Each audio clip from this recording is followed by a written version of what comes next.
मुझे पाने हेतु तब आरंभ कर दिया। वर्षा काल में 12 बाहर पानी में तप किया। शीतकाल में पानी में खड़े होकर मेरे ध्यान में संलग्न रही। ग्रीष्म काल में तुमने बाहर चट्टानों पर आसन लगाकर तप किया।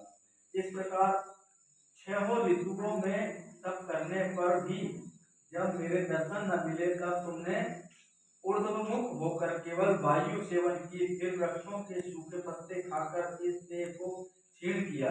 ऐसी तपस्या में लीन देखकर राजा हिमाचल अति चिंतित हुए तथा तुम्हारे विवाह की चिंता करने लगे। इसी सुअवसर पर देवऋषि नारद जी वहां उपस्थित हुए।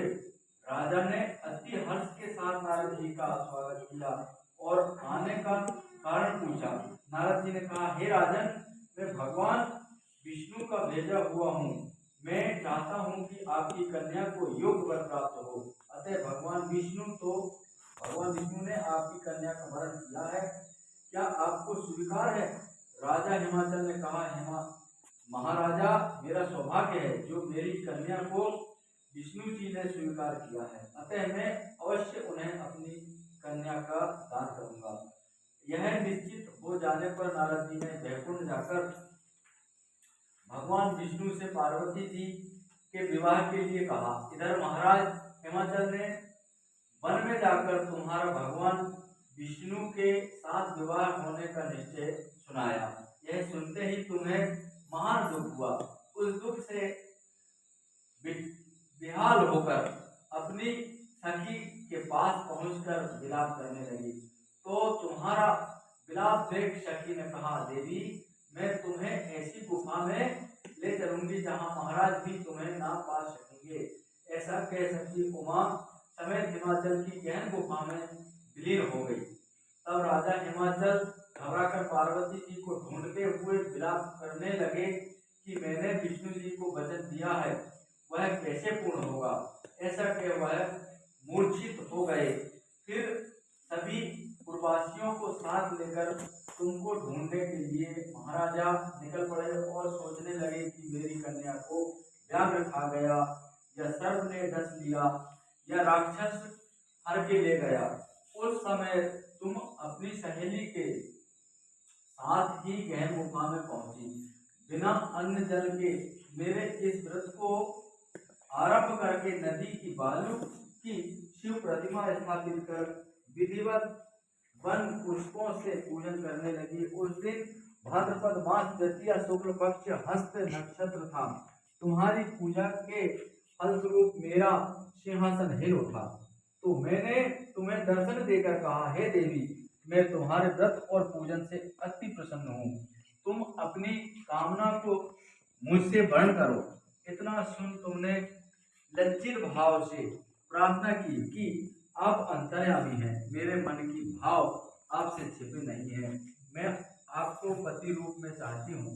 इतना सुन मैं तुम्हें इच्छित वर देकर अंतर्ध्यान हो गया। इसके बाद तुम्हारे पिता हिमाचल तुम्हें मंत्रियों सहित ढूंढते ढूंढते नदी तट पर मारे शोक के मूर्छित होकर गिर पड़े। उसी समय तुम मेरी बालू की मूर्ति लेकर विसर्जन हेतु नदी पर पहुंची। तो तुम्हें देखकर हिमाचल अति प्रसन्न होकर बोले, उमा, तुम इस गहन वन में कैसे चली आई, जो अति भयानक है, जहाँ मनुष्य के प्राण संकट में पड़ सकते हैं।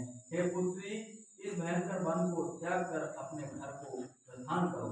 पिता के वचन सुन तुमने कहा, हे पिता, आपने मेरा विवाह भगवान विष्णु के साथ स्वीकार कर दिया है। इससे मैं इसी वन में रहकर अपने प्राण त्याग दूंगी। ऐसा सुनकर राजा हिमाचल अति दुखी हुए और बोले, हे पुत्री, शोक मत करो, मैं तुम्हारा विवाह कदापि विष्णु जी के साथ न करूंगा। जो तुम्हें रुचिकर है उन्हीं सदाशिव के साथ करूंगा। तब तुम सखी के साथ नगर में उपस्थित होकर अपनी माता व सहेलियों से मिली। कुछ समय बाद शुभ मुहूर्त में तुम्हारा विवाह वेद विधि के साथ महाराजा हिमाचल व रानी मैना ने मेरे साथ करके पुण्य का अर्जन किया। सौभाग्यशाली सहेली ने तुमको हरण करके हिमाचल की गुफा में रख जो मेरा तीजा व्रत किया, इसी से इस व्रत का नाम हरितालिका पड़ा और वह व्रत सब व्रतों का शिरोमणि हुआ। इस प्रकार कथा सुन माता पार्वती ने कहा, हे प्रभु, आपसे मिलने की सुखद कथा सुन मुझे प्रसन्नता हो तो हुई, पर इस व्रत के करने की विधि व इसका फल मुझे नहीं बताया, तो कृपा करके मुझे इस व्रत का विधान और पुण्य फल प्राप्ति का वर्णन बताइए।